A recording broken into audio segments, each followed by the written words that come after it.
지난 4일 동안 이렇게 고생 많으셨고 또 오늘 마지막 시간 함께 해주셔서 너무 감사합니다. 우리가 지금 나누고 있는 이야기는 성령 하나님이란 분이 오순절 또는 특별한 사건에 의해서만 우리와 함께한 분이 아니라 성경상으로는 창조 때부터 재림 때까지 함께하는 분이고 개인적으로는 태어날 때부터 죽을 때까지 함께하는 분이라는 그런 이야기를 하고 있는 겁니다. 그리고 오순절 사건 말고도 성경 안에는 굉장히 성령의 능력과 은혜로 벌어졌던 중대한 사건들이 부지기수로 많다는 거죠.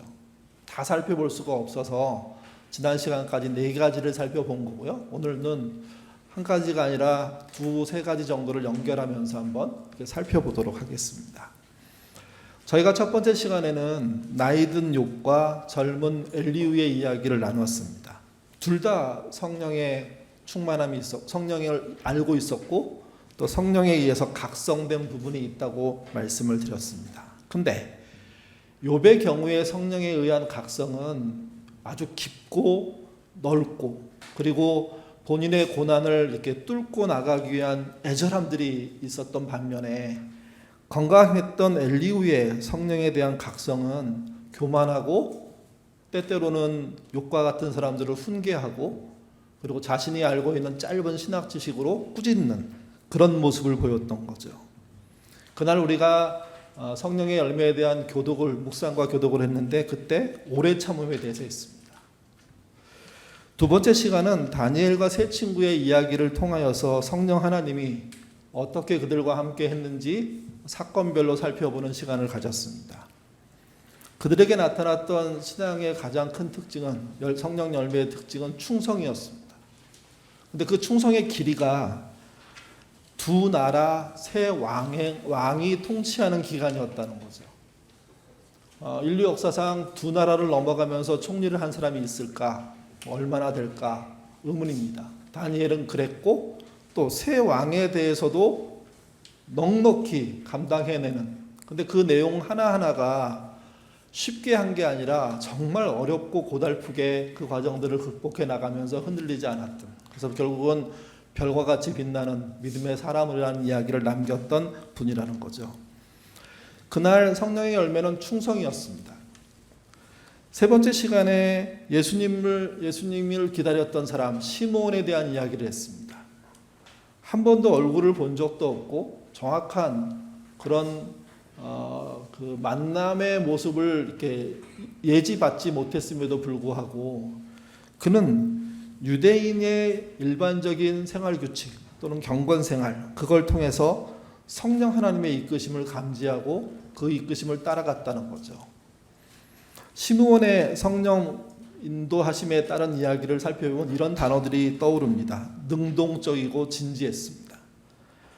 구약 성경을 탐독했습니다. 구약 성경책을 구하기가 힘든 시대인데 특별히 이사야서 40장부터 55장의 말씀을 집대성할 수 있는 능력이 있었고 그것을 단 2절에서 아주 간결하게 설명해내죠. 그러면서 예수님이 어떤 분일 걸 예견해내고 한 번에 알아봤습니다.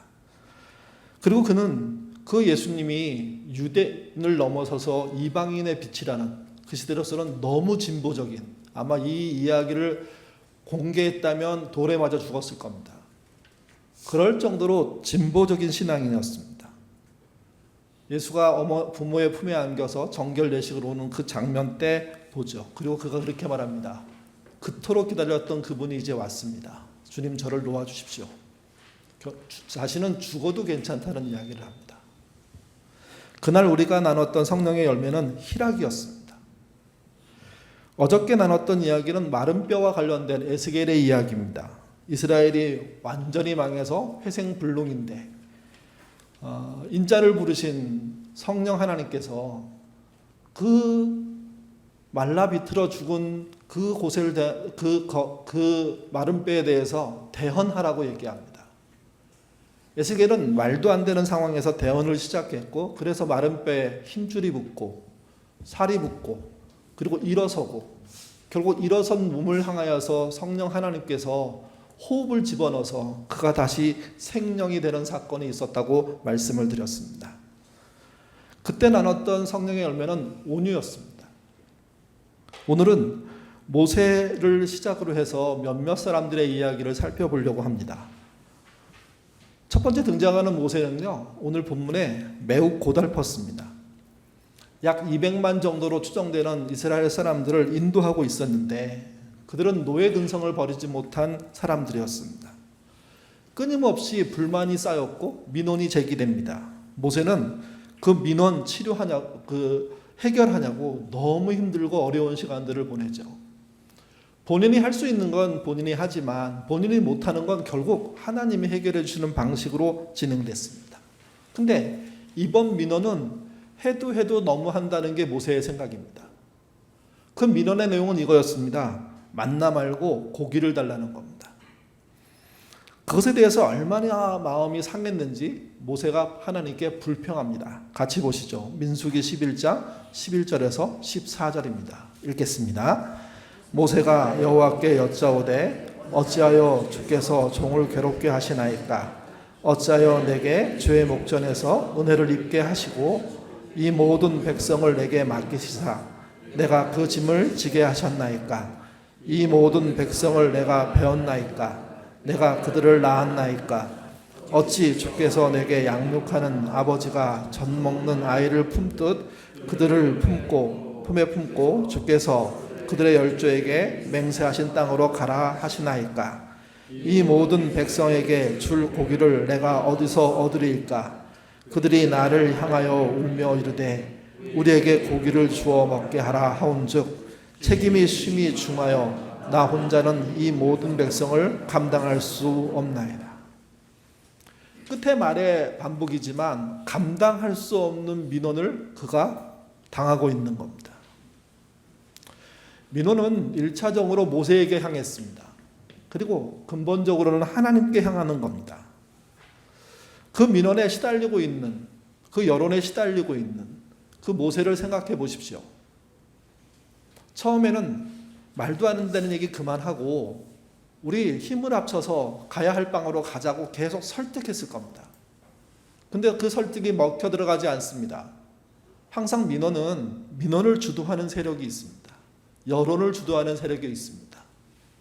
개인의 경우 개인의 민원을 말할 수 있지만 단체, 공동체의 민원 속에는요, 그것을 주도하는 자들이 있거든요. 그 힘이 얼마나 강력하게 몰아붙이는지 모세는요, 도대체 내가 이들에게 어떤 역할이길래 이 고생을 이렇게 해야 합니까? 하고 하나님께 대듭니다. 그때 하나님이 두 가지 해결책을 주십니다. 하나는 고기를 물리도록 먹게 하겠다는 겁니다. 18절에서 20절 말씀 읽겠습니다. 누가 우리에게 고기를 주어 먹게 하랴? 애굽에 있을 때가 우리에게 좋았다 하는 말이 여호와께 들렸으므로 여호와께서 너희에게 고기를 주어 먹게 하실 것이라. 하루나 이틀이나 닷새나 여름이나 20날만 먹을 뿐 아니라 냄새도 싫어하기까지 한 달 동안 먹게 하리니. 저는 이 이야기를 옛날부터 읽을 때 저희 어머니가 늘 생각납니다. 한 달 동안 달걀 후라이 싸주신 분. 진짜 그 달걀에서요 닭똥 냄새 나더라고요. 여러분 이 성경 뒤에 좀 더 읽으면 하나님이 메추라기를 주시는데 어떻게 주셨는지 기록이 나옵니다. 그걸 이렇게 표현합니다. 높이로 따지면 90cm 이상, 넓이로 따지면 하루길. 고기를 깔아주시는데, 광야에 깔아주시는데 하루길이면 몇 킬로일까요? 이게 앞으로 하루길이란 말이 아니라 사방으로 하루길이라는 얘기를 한 거죠. 그래서 어떤 분들은 그게 지름 하루길, 어떤 분들은 반지름 하루길 해서 얘기가 다릅니다. 이게. 그러니까 높이로 따지면 메추라기라는 그 우리도 알 수 있는 그 정도의 상상이 되는 그런 고기가 90cm 높이로 20-30km 이상 땅 전체를 덮어버린 겁니다. 더 재밌는 건 이 표현 그대로 보면요, 한 달 동안 그게 썩지 않습니다. 그걸 걷어다 먹는 겁니다. 처음에 좋았겠죠. 근데 이 이야기를 가만히 들어보면 이게 응답일까? 이게 벌일까? 벌 같은 응답인 거죠. 그래, 원 없이 한번 먹어봐라. 그 먹는다는 게 얼마나 지겹고 고단한 일인지. 그렇게 하나님이 응답하십니다.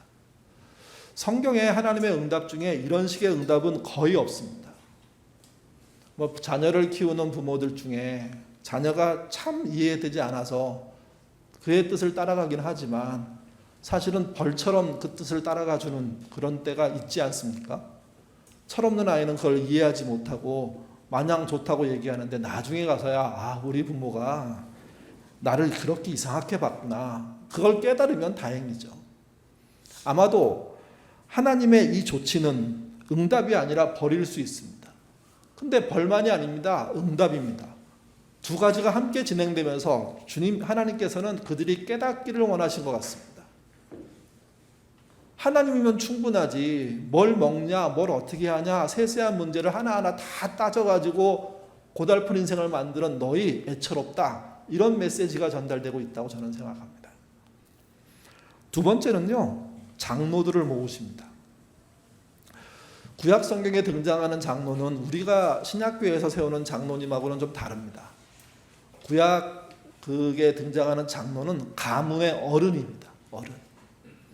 그러니까 70명의 장로가 모였다는 이야기는 딱 70이라는 의미도 있지만 근데 전체가 모였다는 의미도 있고 그만큼 200만 인구 안에서 장로가 된다는 건 쉬운 일이 아니라 그 가문의 간판과 같은 역할을 하는 분들이라는 겁니다.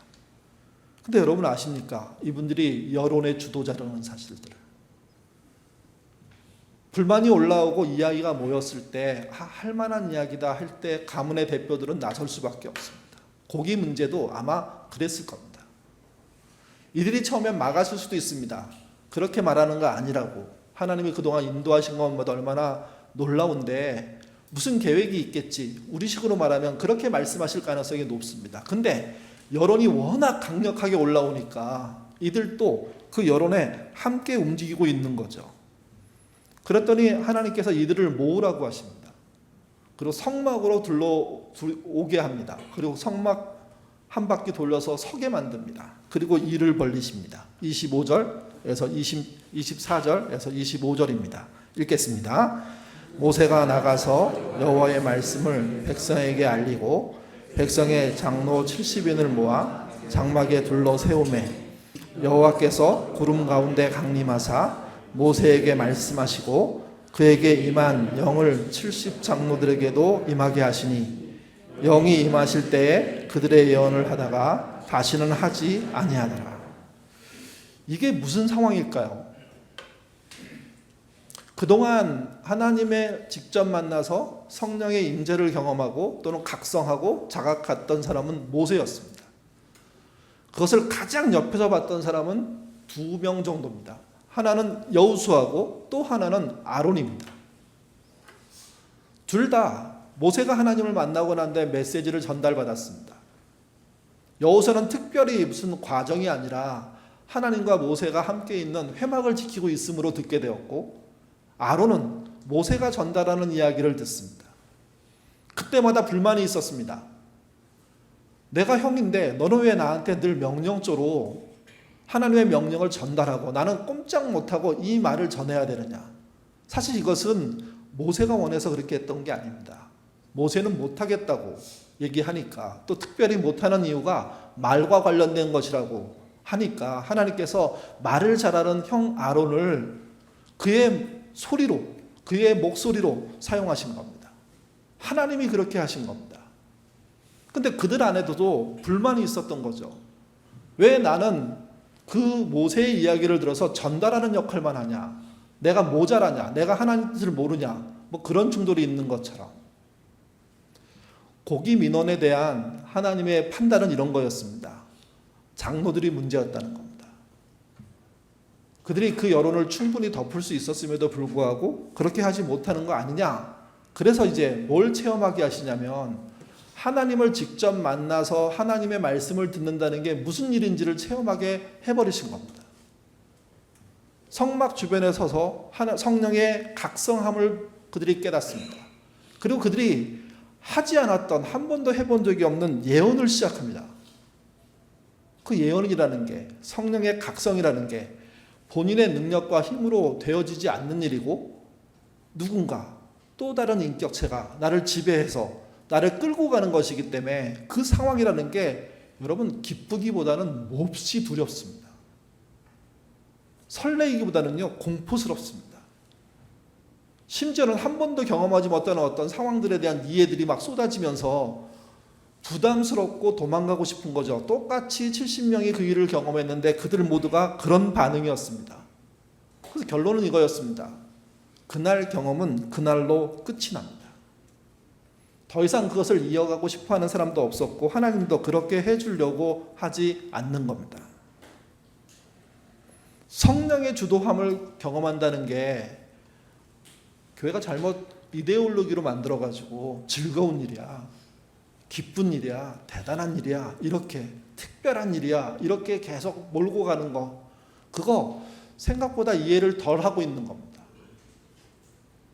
성령의 이끌림을 받는 기도를 하는 분들이나 성령의 사건들을 경험하는 분들이나 이분들 중에 그걸 즐겁게 뛰어드는 경우는 별로 없습니다. 왜 그러냐 하면 성령의 시작은요 그의 죄를 지적하는 것부터 시작하기 때문에 그렇습니다. 그의 아픈 곳을 찌르는 것부터 시작하기 때문에 그렇습니다. 여러분 생각해 보십시오. 번번이 자기의 치부가 하나님 앞에서 그대로 드러나요. 그대로. 그 무서움이 얼마나 큰지 몇 번 경험했던 사람들의 공통점은 도망가고 싶은 겁니다. 하나님 저에게 그런 거 필요 없고요. 그냥 조용히 교회 생활하겠습니다.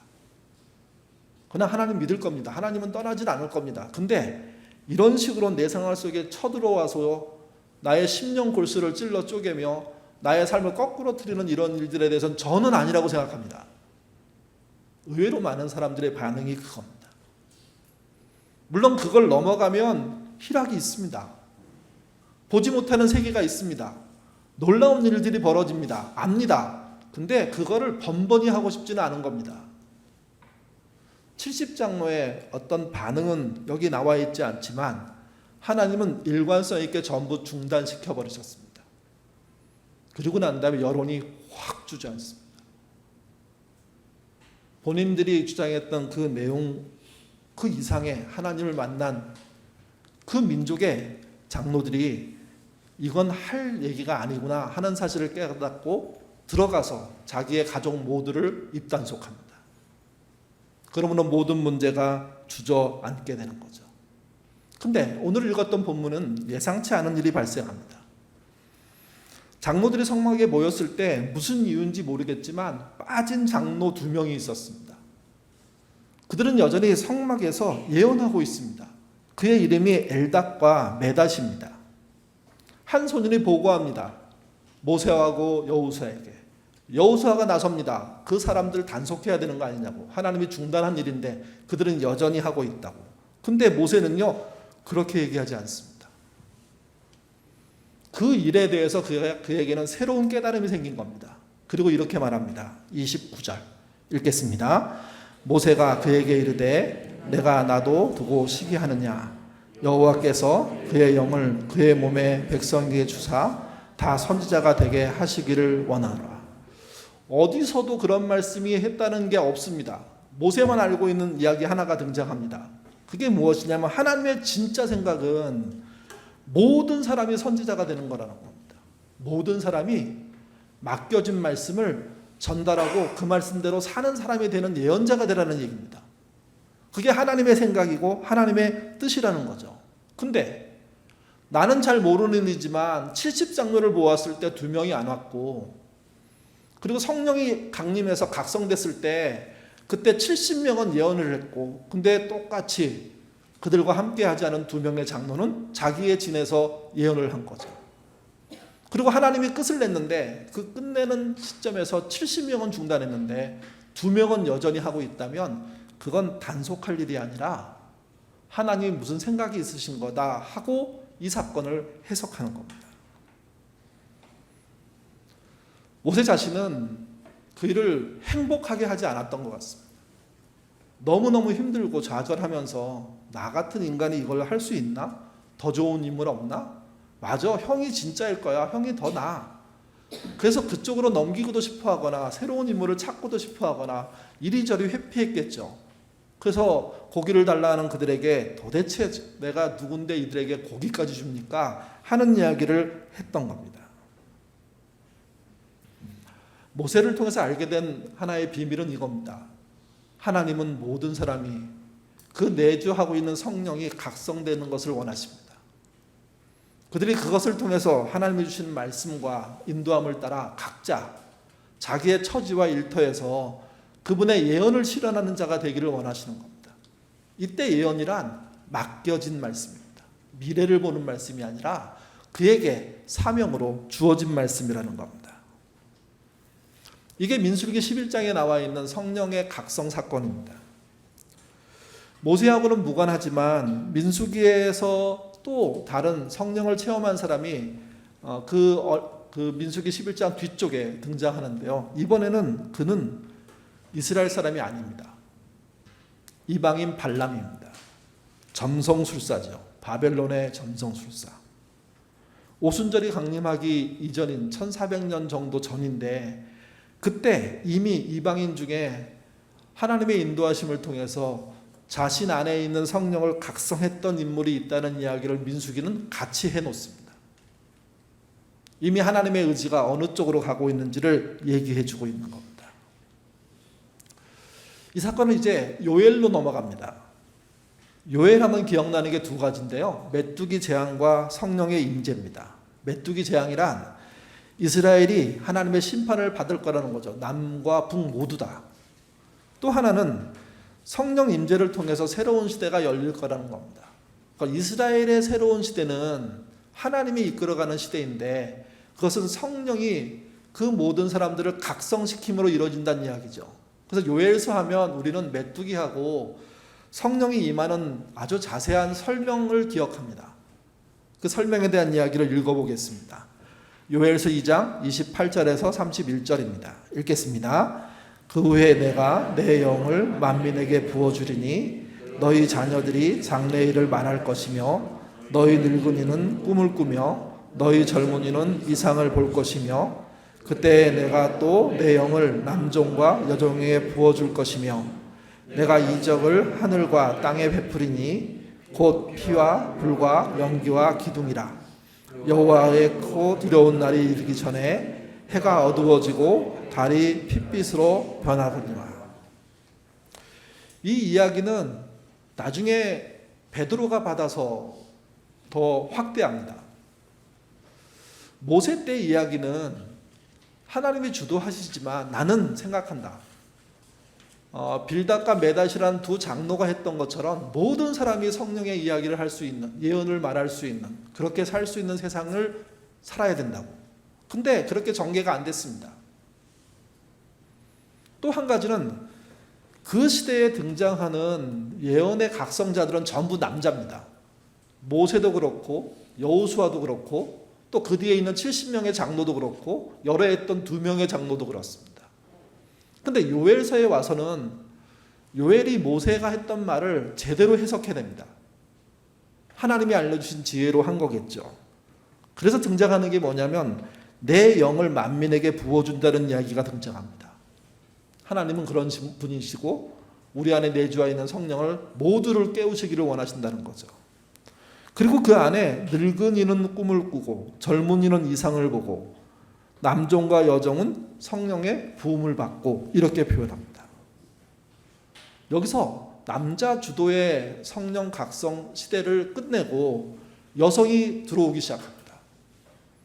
여성의 종이라는 이야기는 다시 말씀드려서 여성의 주인들, 된 종, 여자들 거기도 다 포함한다는 넓이를 넓혀버리는 이야기라는 겁니다.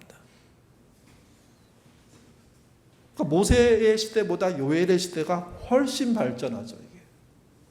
그리고 이게 오순절 성령이 있고 난 다음에 바로 베드로가 예루살렘 길거리로 뛰쳐나가서 설교를 하게 되는데 그때 첫 번째 설교의 가장 큰 주제가 됩니다. 같이 보시죠. 사도행전 2장 16절에서 21절입니다. 읽겠습니다. 이는 곧 선지자 요엘을 통하여 말씀하신 것이니 일렀으되 하나님이 말씀하시기를 말세에 내가 내 영을 모든 육체에 부어주리니 너희의 자녀들은 예언할 것이요 너희의 젊은이들은 환상을 보고 너희의 늙은이들은 꿈을 꾸리라. 그때 내가 내 영을 내 남종 여종들에게 부어주리니 그들이 예언할 것이요 또 내가 위로 하늘에서는 기사를 아래에서 땅에서는 징조를 베푸리니 곧 피와 불과 연기로 주의 크고 영원로운 날들이 이르기 전에 해가 변하여 어두워지고 달이 변하여 피가 되리라. 누구든지 주의 이름을 부른 자는 구원을 받으리라 하였느니라. 요엘과 베드로가 했던 이야기는 똑같은 얘기가 아닙니다. 요엘의 이야기를 토대로 베드로는 훨씬 발전시킨 이야기를 합니다. 거기 등장하는 이야기 중에 큰 발전이 보여지는 게 무엇이냐면 남녀노소에게 성령의 능력과 권능이 나타나게 되는데 본인들이 제자들이죠.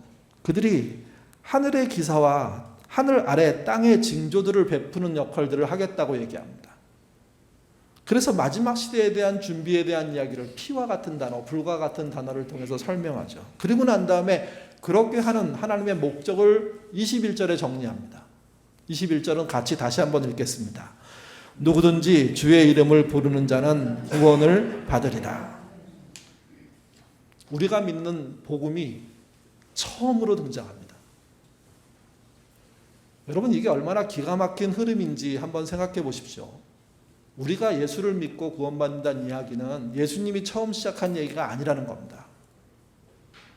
모세 때부터 최소한 시작된 얘기라는 겁니다. 그리고 선지자들을 통해서 이어진 얘기라는 겁니다. 그리고 사도들을 통해서 확장된 얘기라는 겁니다.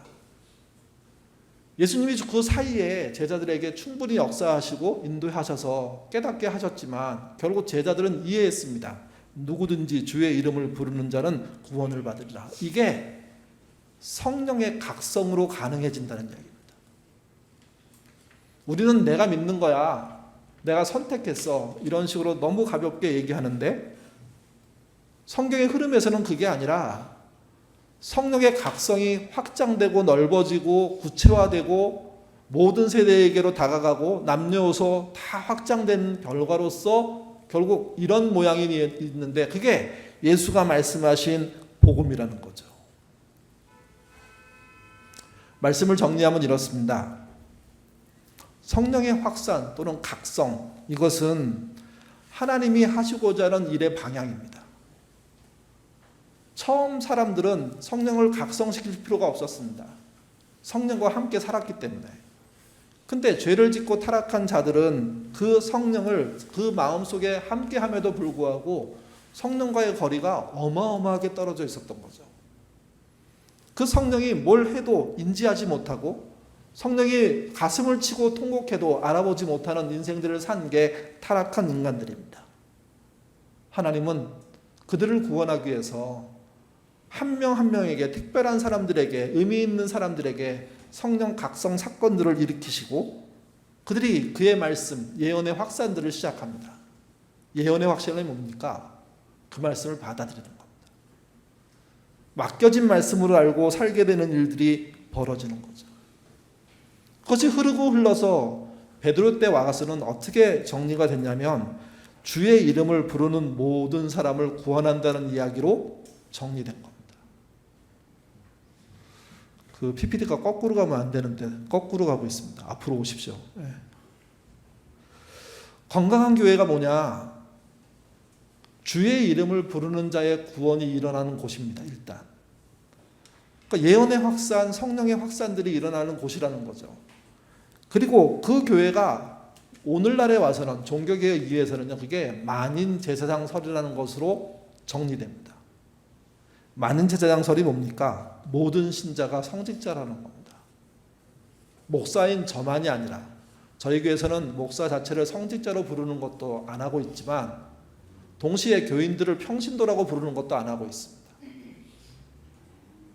고집스럽게 우리 교인 중에 바득바득 평신도라고, 바득바득 성직자라고 우기는 분들이 계시는데 그건 예수님이 우리에게 허락한 교회의 기본 정신인 모두가 제사장이라는 이 사고방식을 무너뜨려 버리는 겁니다. 저희가 교회 처음 들어와서 공동가정 할 때 지금은 일과가 아닌데 일과가 복이었습니다. 그때 그런 말씀 드리잖아요. 하나님은 복을 주시고 우리는 하나님을 송축하고 우리끼리는 어떻게 한다고요? 축복한다고. 이 짧은 세 단어의 정리가 사실은 우리 교회 신앙에 굉장히 중요한 칼라입니다. 근데 그 얘기를 다 듣고 나서도요, 끝까지 하나님이 축복한다고. 그래서 가끔 저분이 그때 조셨나?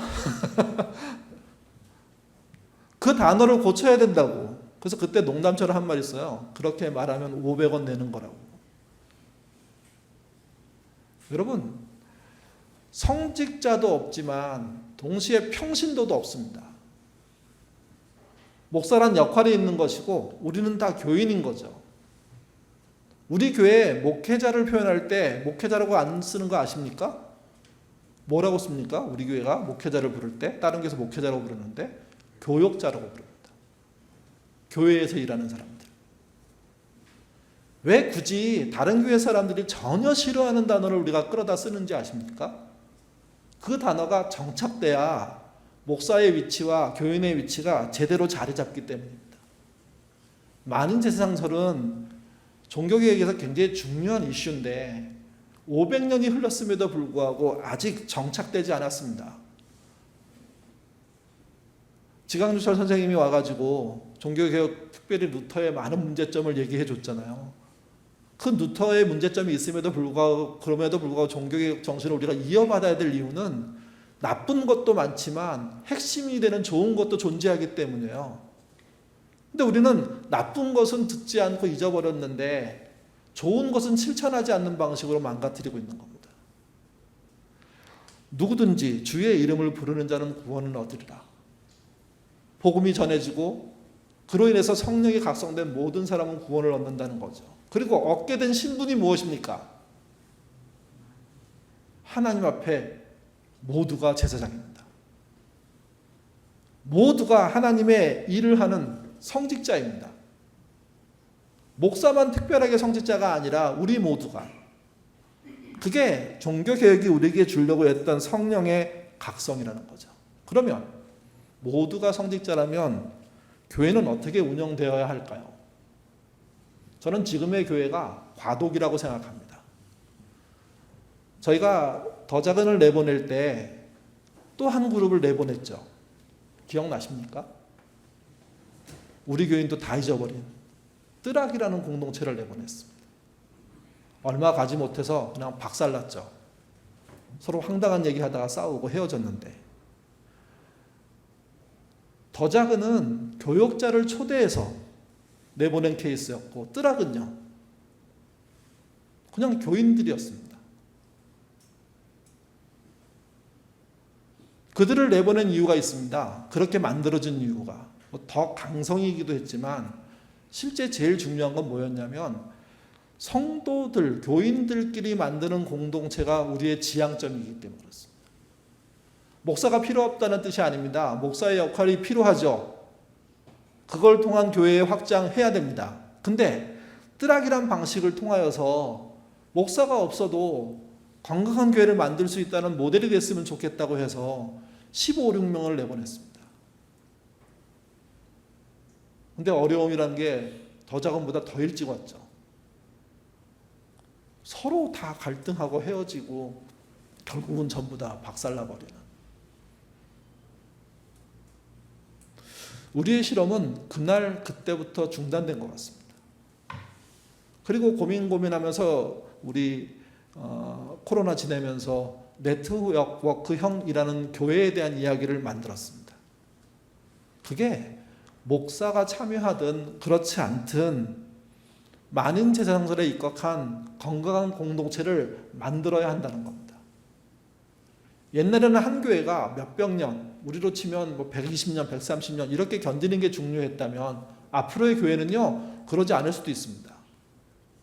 교회가 새로운 교회를 여러 개 낳고 난 다음에 죽을 수도 있습니다. 모교회가 죽는 겁니다. 새로 생긴 교회들이 또 자기들끼리 해나가면서 다시 또 교회를 낳습니다. 그리고 그 중간에 나왔던 교회들이 어느 시점에 됐으면 죽을 수도 있습니다. 앞으로 교회는 그렇게 갈 겁니다. 200년, 300년, 500년 교회 존재하기 쉽지 않을 겁니다. 실제 존재하지 못하기도 하지만. 그러나 성령의 역사는 더 강력해질 겁니다. 왜 그러냐 하면 안수를 받던 받지 않았던 그 안에 있는 모든 사람들이 주를 의지하고 움직일 때 주의 성령의 역사는 더 강력해질 것이기 때문에 그렇습니다. 그런 교회를 꿈꾸고 그런 마음을 갖는 것, 그게 우리가 지금 고민해야 될 신앙이라는 거죠. 저의 입장에서 예인교회는 생명 같은 교회입니다. 저의 전부입니다.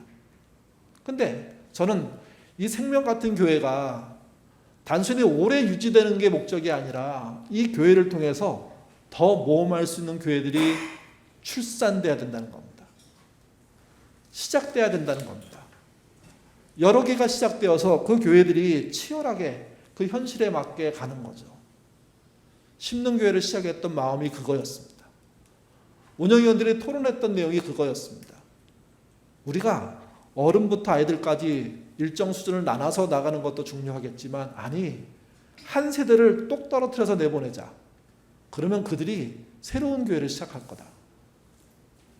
이제 몇 년 되지 않았지만 여전히 존재하고 있고 가고 있습니다. 좀 더 안정이 되고 코로나 때문에 뭘 하지 못했지만 더 그런 길들을 찾아가겠죠. 여러분 생각해 보셔야 됩니다.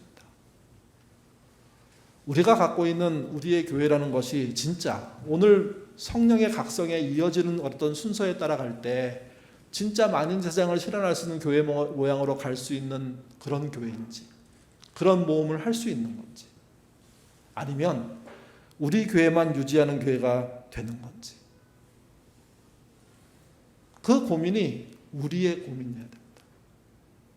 그리고 우리 안에서 장로님이시든 연세가 드셨던 젊든 상관없이 여러분의 마음속에 일어나는 성령의 각성을 쫓아 작지만 건강한 교회라는 그런 방향성을 가지고 그 일에 참여하는 분들이 자발적으로 생겨나야 된다는 거죠. 어떤 그런 교회는 지역센터를 할 수 있습니다. 어떤 교회는 말씀을 파고 공부하는 곳이 되어야 됩니다. 어떤 교회는 선교지향적인 교회가 될 수 있습니다. 어떤 교회는 학교와 같은 것을 할 수 있는 그런 교회도 될 수가 있습니다. 그런 교회에 대한 꿈으로 우리가 갖고 있는 구원의 확장성, 민주성의 확장성, 이걸 만들어내는 게 많은 제사장이 다음으로 가야 될 저는 길이라고 생각합니다. 그래서 기도해야 됩니다. 지금의 교회가 안정되고 편안해지고 유지되는 것도 중요하지만 우리 교회가 새로운 교회를 낳게 되도록 그렇게 움직이고, 그렇게 움직이려는 목회자와 그렇게 교역자와 그렇게 움직이려고 하는 교우들을 격려하고, 힘들지만 마음 아프지만 그들을 우리와 떨어뜨리고 헤어지는 게 아니라 그들과 끊임없이 교제하면서 그 영향력을 이 지역에 퍼뜨리는 교회 되는 게 우리가 가진 성령의 각성의 방향이라는 겁니다. 처음 들으신 분은 처음 들어서 당황스러울 수도 있지만, 또 오래전부터 알고 계신 분은 멈춰 있는 것이 답답할 수도 있지만, 그 흐름에 대한 우리의 이야기를 우리가 한번 진지하게 생각해 볼 필요가 있습니다. 그 꿈들을 이뤄갈 때 우리는 우리에게 흘러왔던 성경의 역사, 성령 확산의 역사를 이어가는 사람들이 될 겁니다. 그 확산이 우리로 끝나지 않도록, 우리로부터 더 이어지도록 그렇게 기도하시는 저와 여러분 되시기를 주님의 이름으로 부탁드립니다. 기도하겠습니다. 성령의 역사를 얘기할 때 우리는 뜨거움만 생각합니다. 그러나 오늘 성령의 임재를 체험하고 성령의 각성을 체험했던 70명의 장로님들은 더 이상 그 성령의 체험에 대한 그것이 부담스러워 중단됐다는 것을 저희가 들었습니다. 물론 70명 이외에 2명은 자율적으로 그 일을 쫓아가는 것을 봅니다.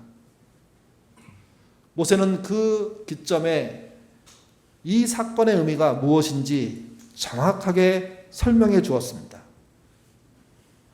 모든 백성이 선지자가 되는 것이다. 이후에 종교개혁의 가장 큰 정신이 모든 신자가 제사장이 되는 겁니다. 신약교회를 지나서 현대교회에 온 우리의 가장 큰 지표가 이미 모세를 통해서 밝혀졌고 요엘과 베드로를 통해서 확장됐고 종교개혁자를 통해서 구체화됐다는 사실을 우리가 알게 하시고, 그 알게 된 사실이 우리로부터 끝나는 게 아니라 우리로부터 이어지는 그런 삶 살도록 하나님 인도하여 주시옵소서. 예인교회가 우리 교회 하나 유지하기 위해서 겨우 사는 그런 교회가 아니라 한 걸음 더 나아가기 위해서 이 어정쩡한 모습에서 모험하게 되는 교회 되도록 인도하여 주옵소서. 목회자들이, 교육자들이 정말 자기의 야망의 교회를 세우는 것이 아니라 교우들과 함께하는 성령의 역사를 일으키는 교회 세워갈 수 있도록 도와주시고, 우리 교우들 안에 맡겨진 말씀 때문에 늘 고민하고 기도하는 사람들이 이렇게 저렇게 연결되면서 하나로 세워지고, 그들이 자신의 삶 속에 할 수 있는 영향만큼 세상의 교회다운 교회를 이렇게 세워나가는 그런 교회 될 수 있도록 하나님 인도하여 주옵소서. 우리가 모두 성직자입니다. 또 우리가 모두 교인입니다. 거기에 차별이 없는 건강성을 갖는 교회, 가질 수 있는 그런 그 부르심에 우리가 따를 수 있도록 주님 인도하여 주시옵소서. 감사하며 예수님 이름으로 기도드립니다. 아멘.